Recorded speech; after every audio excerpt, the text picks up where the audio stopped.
Hey, what's up everybody? It's Mike B with Bomb Barrel Bus VW, and today I'm going to do a quick video on regulating your fuel pressure to your carburetors and how important that is.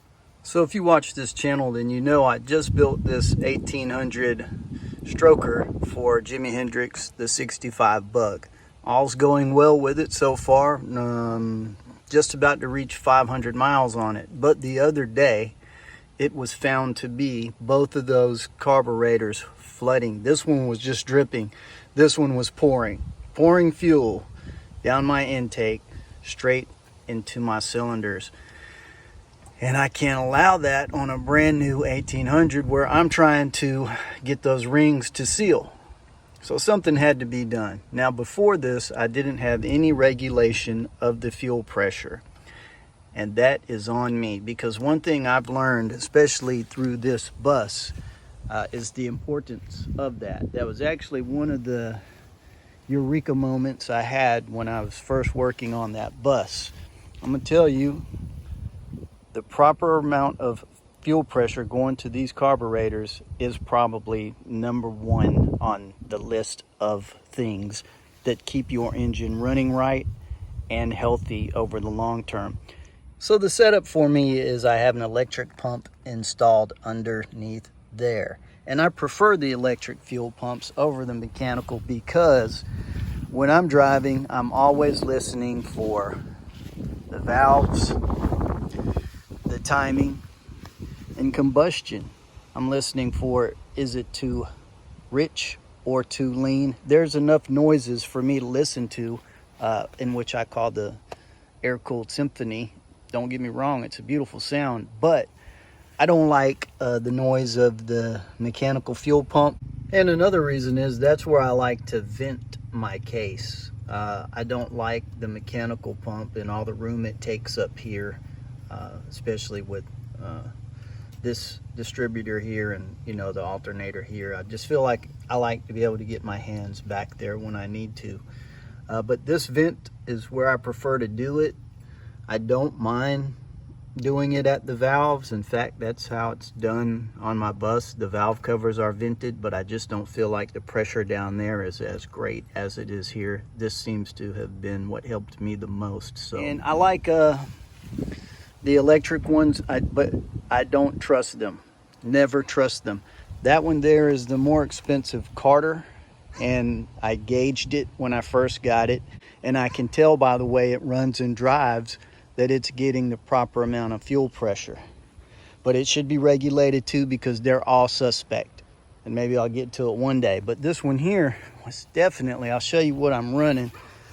I keep a spare on board for some plug and play to get me home if that one ever fails me. But this is what it is. It's a derail. It's advertised as a pressure of 2 to 3.5 PSI.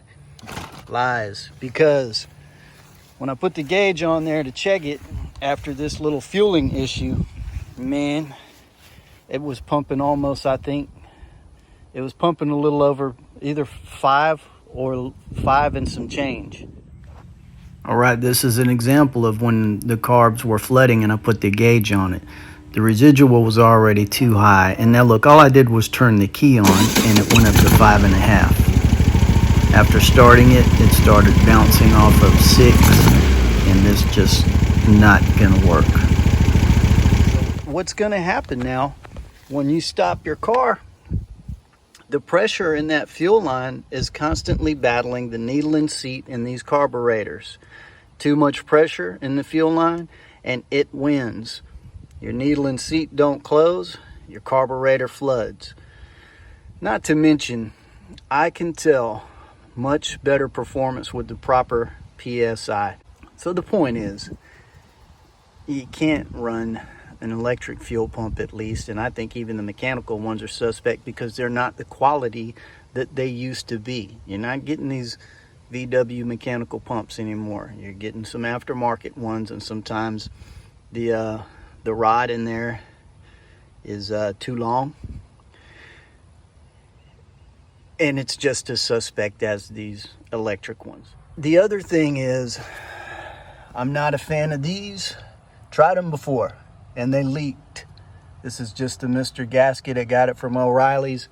But hey, I was in a pinch and something had to be done. So I grabbed one and it has performed flawlessly. It has had 0 leaks. It is regulating the pressure. At first it seemed inaccurate, but after a couple of drives, things seem to be settling in. It's not leaking. Basically, this is just a warning shot to anybody who's having problems with their engine running or their carbs flooding. If you ever saw my video on 6 reasons your carburetors are flooding, number 1 was too much fuel pressure, and it happened on this engine when I got done with it, but luckily I caught it quick enough. I'm breaking this engine in, trying to seal the rings, and I just can't have fuel pouring down the throat of the car. And now here I've just gone on a pretty good run up to 70 miles an hour for extended time, pulled over, and it's sitting on 3 psi.